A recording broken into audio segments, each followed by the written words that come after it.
Bambuti halkı Kongo'daki Kasai Nehri yakınlarında Ekvator ormanlarında yaşıyordu. 18. yüzyılda Belçika Kralı II. Leopold'un adamları yörenin kauçuk ve fil dişi zenginliğini ele geçirmek için Kongo'daydılar. Bütün köylere saldırıyor, yerli halkı zorla çalıştırıyor, hatta işkence ediyorlardı. 20. yüzyılın başlarında Bambuti köyüne gelmişlerdi. Direnen herkesi öldürdüler. Giderken çalışabilecek durumdaki erkekleri yanlarına aldılar.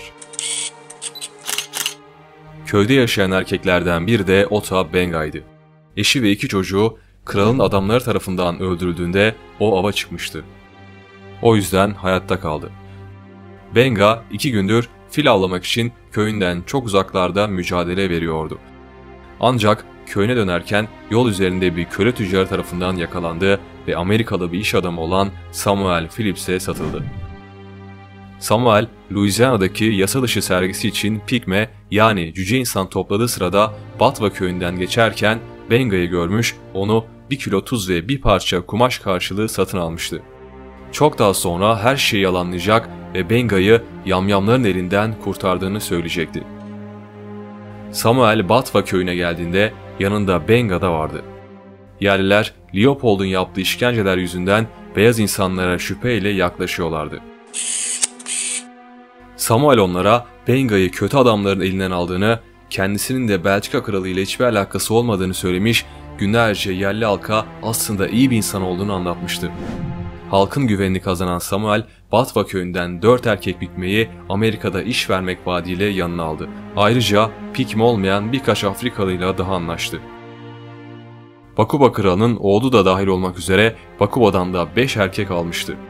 Samuel, yanında getirdiği Afrikalı grupla birlikte 1904'ün Haziran ayının sonlarında Missouri'ye geldi. Fuarı çoktan açılmıştı. Bu yeni gelen Afrikalılar insanlar tarafından çok sevildiler. İlgi odağı konumundaydılar. Ota Benga'nın sevimli kişiliği, ilginç dişleri insanların ona merakla bakmasını sağlıyordu. Diş bileme Afrikalı bazı kabilelerde ve Meksika'nın bir bölgesinde oldukça meşhurdu. Afrikalılar performans sergileyip fotoğraf çektirerek para toplamayı öğrendiler.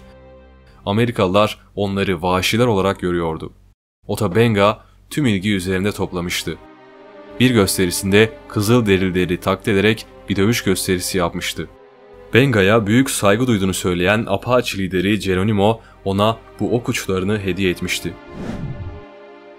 Samuel kısa bir zaman sonra Afrika'ya dönmüştü. Haftalar sonra yanında Afrikalılarla yine ABD'ye geldi. Ama gördüğü manzarayı hiç beğenmedi. Çünkü getirdiği pigmeler bir işçi olmaktan ziyade bir mahkum, bir köle gibiydiler. Hatta bir ara halktan bir kesim örgütlenip onlara saldırmış, polis gücü halkı zorlukla yatıştırmıştı. Aylar sonra Samuel yanında getirdiği Kongolları köylerine geri götürmek üzere yola çıktı. Yanında Benga da vardı. Samuel Batva köyünde uzun bir zaman yaşadı. Hatta köylülerden biriyle evlenmişti. Samuel eşi yılan zehrinden ölene kadar Batva'da kaldı. ABD'ye geri döneceğini ilettiğinde Ota Benga ben de gelmek istiyorum demişti. Artık kendimi Kongo'ya ait hissetmiyorum. Beni Amerika'ya götür. Samuel Benga'ya Amerikan Doğa Tarihi Müzesi'nde bir oda ayarladı.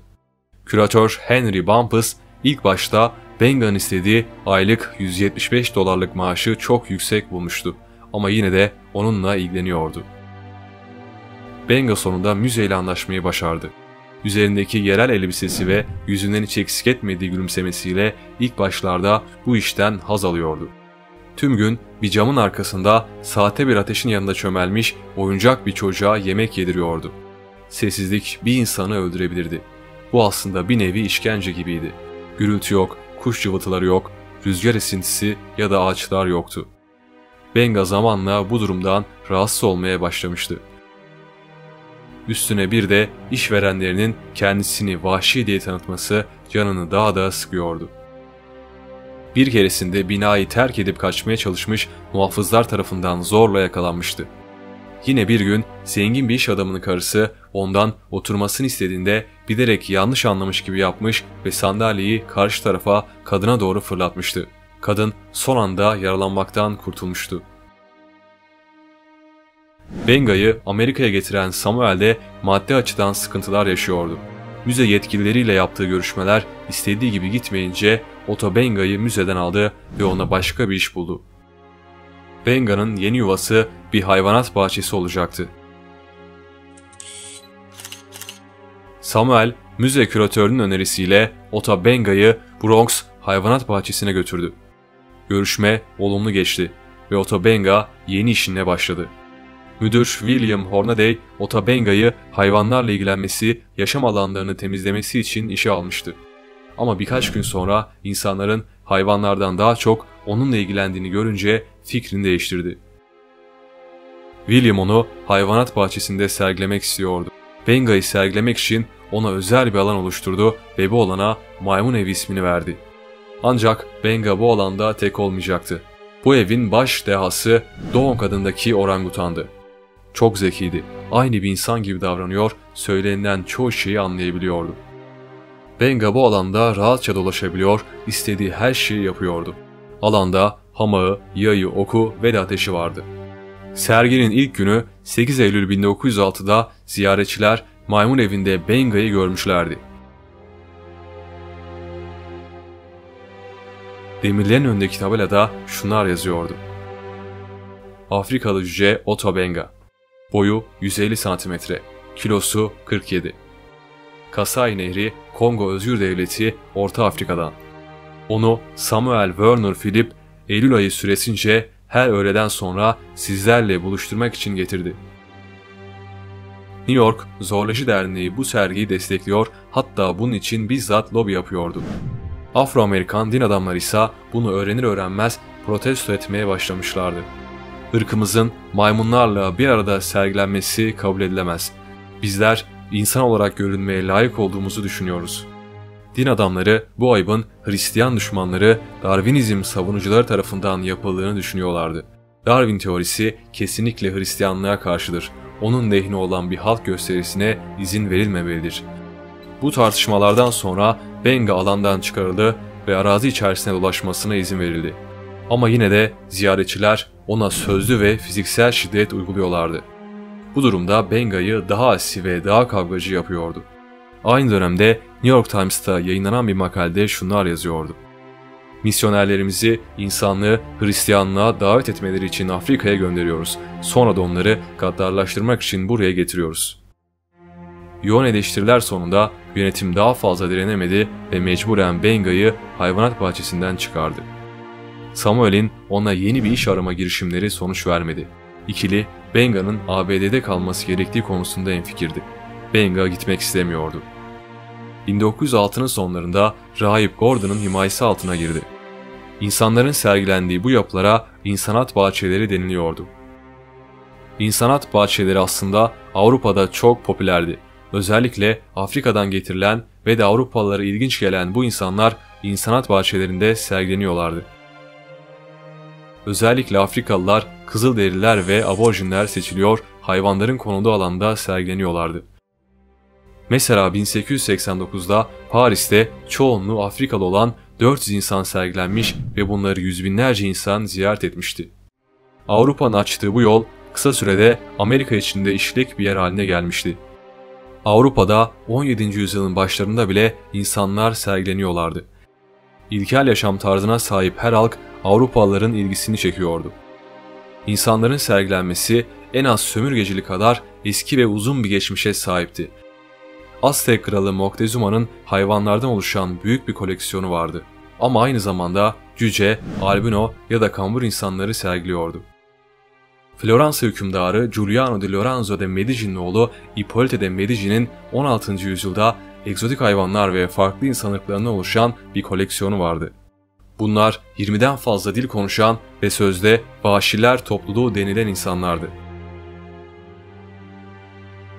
Benga, hayvanat bahçesinden ayrıldıktan sonra bir yetimhanede kalmaya başladı. Basının ona karşı bitmek tükenmek bilmeyen aşırı bir ilgisi vardı. Daha sonra Ocak 1910'da McCrae ailesi Benga'yı yanlarına aldı, Virginia'ya getirdi. Rahip Gordon, Benga'nın topluma daha kolay adapte olması için onun dişlerini kaplattırdı, giymesi için dönemin en iyi Amerikan kıyafetlerini satın aldı. İngilizcesini geliştirmesi için ona özel bir hoca tuttu. Hatta ilkokula bile yazdırdı. İngilizcesi yeterince geliştikten sonra Benga okulu bıraktı ve bir tütün fabrikasında işe girdi. Artık zaman değişmişti. Tıpkı zaman gibi Benga'nın fikirleri de değişime uğramıştı. Memleketine, Afrika'ya dönmek istiyordu. Memleketini özlemişti. Amerika rüyası onun için sona ermişti. 1914'te 1. Dünya Savaşı patlak verdiğinde yolcu gemisi trafiği sona erdi. Artık Benga'nın Kongo'ya dönmesi imkansızdı. Bu durum Benga'nın bütün umutlarını yıktı.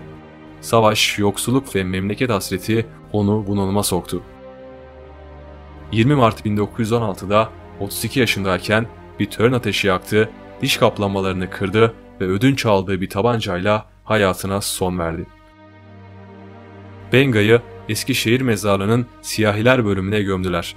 Ota Benga yerel dilde dost anlamına geliyordu. Dünya bir dostunu uğurlamıştı. İşi adındaki bu adam Amerikan yerlilerinden Yana kabilesinin bir üyesiydi. Ancak zamanla kabilesi yok oldu ve tek başına kaldı. Bu Kızılderili Benga ile aynı kaderi paylaştı. Onunla aynı dönemlerde Kaliforniya'da sergileniyordu. İşi Benga'dan 5 gün sonra 25 Mart 1916'da öldü. Benga öldükten sonra onun anısına tiyatro oyunları yazıldı. 1992'de onun adını taşıyan bir kitap çıktı. 2002'de onun hikayesini anlatan bir belgesel, 2006'da ise Benga isimli karakterin olduğu bir film çıktı. Benga'dan geriye bunlar kaldı.